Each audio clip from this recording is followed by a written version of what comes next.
穩成啊，尾二滿樂成啊，響後邊眼健康啊，跑咗一半嘅路程啦，放咗出嚟跑嘅馬就係嗰隻華夏駿馬，渾身解數已經第二啦，不勞而獲第三啦，外欄第四位嘅馬仲有馬達啦，入邊呢仲見到馬匹有紅衫嘅紅衣財神啦，後多陣就過關勇士啊、豐功偉績嗰啲馬，最後百零米啦，渾身解數響中檔呢齋推之下已經係透出咗㗎啦，埋邊追上嚟㗎嘛，馬達啊，後邊嘅馬仲有呢隻華夏駿馬接近終點第一名係呢隻渾身解數啊，跑第二名係馬達，第三名呢，嗱臨門呢嗰隻華夏駿馬有啲力弱啦，過關勇士上嚟追過佢啊，結果頭場賽事縱使排咗喺入邊檔位啦，咁呢隻渾身解數都一樣能夠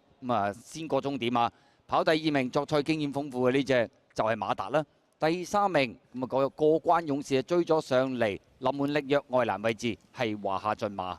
好啦，咁就兩出兩捷啦！呢隻渾身解數啊，潘頓就贏頭場啊。第二名嘅馬達一度都要轉位啊，咁第三名就都要好接近啊，兩隻馬都要再影一影啊。華夏駿馬跟住後邊湧上嚟有隻。